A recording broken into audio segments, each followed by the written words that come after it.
Hey, what's going on? I guess a lot, right? Anyway, um, so trying to get this all put together inside or above my garage right now. So bear with me with technical difficulties. Having some microphone recording issues. As you can tell, the audio is up and down, up and down, up and down. I have uninstalled it, reinstalled it, done drivers, basically given up. I've ordered a webcam. I'm waiting for it to get here while maintaining my social distance. Anyway, so I'll do the best I can. Bear with me this week. It will get better once that webcam arrives. But for now, you can use closed captions. I will have a link to a PDF. You can also just read the PDF if you want. Email me with questions. Like I said, it'll be a PDF version of this PowerPoint. But basically, we left off with batteries, and our next topic, electric motors, generators, and controls. So without further ado, let's start here. So basically, everything starts off with magnetism, and I'm sure you're all familiar with magnetism. You have natural occurring magnetism, such as these lodestones right here. Right here. Okay, yeah, lodestones. You got this, and see this kind of this metal shavings shows you these lines of flux. We'll talk about that more in a minute. It comes out of the north and goes down to the south. They're invisible, but we use these metal shavings to kind of show us these lines of force. This is a big deal. So we'll talk about that again in a little bit. We can also create them artificially through ferrous metal and current. So basically, tech tip, we use magnets in the car everywhere, just like this wheel speed sensor. And as you notice, this cracked magnet right here just creates two weak magnets. So instead of breaking a magnet, it goes from a strong magnet to a weak magnet. Air gaps also can decrease the effectiveness of magnetism. So basically, we'll talk about a few more things called reluctance and permeability. But I wanted you to know that if you crack a magnet, you have two weak magnets, and that's why it may not generate a signal. So like we mentioned earlier, here's your lines of force and a bar magnet and a U-shaped magnet. They come out of the north and go to the south. Right here at this north comes down and goes to the south. This right here looks familiar to you, I assume, looks like a solenoid, right? You have a coil and a relay. We send current through it. Anytime you send current through a conductor, it's going to create an electromagnetic field around it. Right here, if we coil that wire up, we can have a very useful functional magnetic field that looks similar to this. Okay, so that is your lines of force. Stronger the magnet, the more lines of flux it's got, and basically attraction and repellence. So you know that if you have two like charges, they're going to repel. Unlike charges will attract. So we use that when we make motors and generators.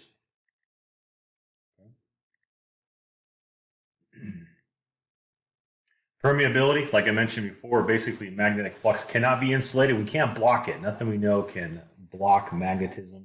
However, we can kind of bypass it, direct it, influence it through different materials that allow those force to pass through more easily some items than others. This degree of passage is called permeability. Okay, and then we have opposite of this is reluctance. So no absolute insulation again, we just have some reluctance of magnetic forces, basically equivalent to resistance in the electrical circuit. As you look in this picture right here, air does not allow easy passage, therefore has high reluctance. So the north on this end is going down and around to the south.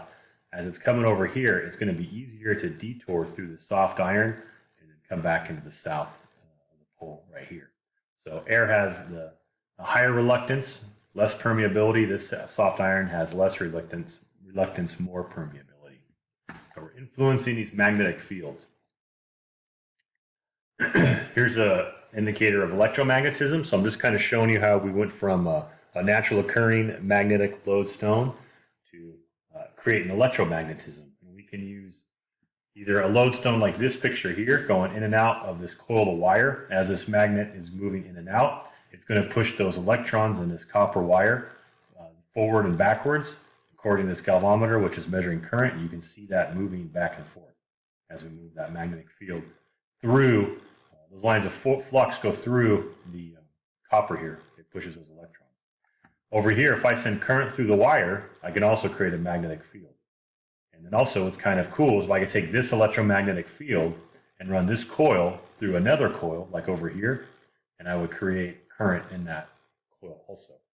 So kind of interesting how current can create electromagnetic field, and then the magnetic field can then create current. So, it's an interesting relationship. So that's induction. So straight conductor, again, anytime we're running current through a conductor, like right here, as indicated by the thumb, current's going up through this conductor is going to create a magnetic field around that copper conductor. This is basically useless to us. Right here, this wire, a little bit of magnetic field around that, little to no use. But if we take it and coil it, we can utilize it a little better. So here's how we do that. So through this field interaction, let's see here. Do this. Let's skip to this part. Field interaction. So I have these wires. Excuse me. The wires right here shows current going one direction, and then this is current going the other direction. So basically, this is a coil of wire cut down longitudinally down the center. So imagine if I took a coil of wire, or took a long wire, coiled it up, and wrapped it up, and then cut it longitudinally down. These would be the end pieces. So think of a spring. If I had a spring and I cut it down longwise, I'd have a bunch of C's. Okay, right? These are the cross sections of the C's. So as current's going in and it comes out, the bottom end, little magnetic fields are being created around each wire. Okay, since we coiled it and it's not just a straight wire like before, these magnetic fields, this one's coming around, instead of going down and around in a circle, it's going to piggyback on the one next to it, and it's going to go straight down through to this north end, and then come back around to the south end. Same over here. Come out of the north and go into the south. So this is why we coil wires. We take that straight wire. Again, we go back to that. The straight wire, little to no value. Take it, coil it up, and then if I cut the coil, that's what we're looking at in this cross section in this picture right here. Okay. And this is kind of showing you field interaction over here, where if you have current going this direction and that direction, you have basically repulsion. Okay.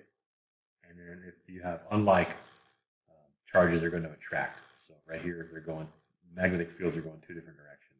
See, just like this right here. So basically, that's kind of how the electric motors work. Basically, starters, electric motors under your power seats, power windows, etc. We're taking advantage of those opposite and like charges, either the positive, negative, or north-south, however you want to describe the nomenclature. We're taking that, creating a magnetic field in the armature, and it's interacting with a permanent magnet in the housing. I'll show you some pictures in a little bit. Okay. So right here, this is your permanent magnet inside your housing of the motor. Here's a north pole and then a south pole facing this way. They have lines of flux that go through here, and they connect. This is our armature right here. This is the motor, the copper wire that's wrapped up. These are the brushes. Now remember, electric motors have brushes because I need to be able to send power and ground through the brushes onto the commutator, which will send current through this copper in this armature. That creates that magnetic field that interacts with this magnetic field, and the whole thing's going to rotate. And they're going to rotate basically right here. You see this is moving in this direction right here. So showing you that this normal shift changes over to here, and then this electromagnetic field and this permanent magnetic field are going to interact and rotate. Here's another picture of that field interaction. So you can see this motor is going to turn clockwise, which is coming out of the strong magnetic field, moving into a weaker magnetic field. These are cross sections of that armature inside there.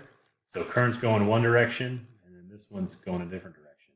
And that creates different magnetic fields around that wire, which interact with the magnetic field. These little pinkish purple areas, these are the magnets in the case. So instead of these lines being straight, they're all squiggly because they're interacting with the motor magnetic field. So they're straight until I power that armature and send power through the brushes into that coil, that winding. That creates a magnetic field right here around the wire. That changes and interacts with a magnetic field that was going straight. And now it moves from a stronger magnetic field to a weaker magnetic field. And it keeps rotating.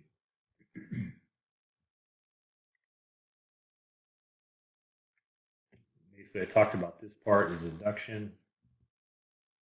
So anytime you have a magnetic flux line and a conductor being cut or broken by each other, you're going to induce current.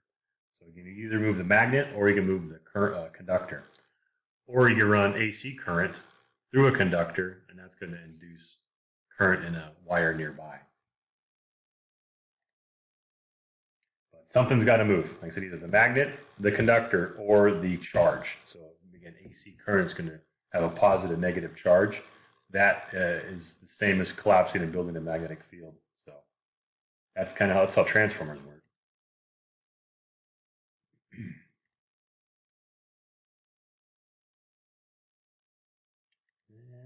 And so talking about electromagnetic strength, again, increase the strength of the magnetic field, increase the number of conductors that are breaking the line, increases speed, relative motion. Think like alternator, rev it up, that alternator is going to spin faster. You're going to create more stronger electromagnet. That gets a little more complicated. Let's move on. So electric motor power, when we're talking to these Prius, these electric vehicles, these hybrids, they're rated in kilowatts. Okay, so you're familiar with horsepower, but electric motors are rated in kilowatts. So they're apples and oranges. They're not compared similarly. So if you have a 100 horsepower ICE, internal combustion engine, and a 100 horsepower electric motor, those are different.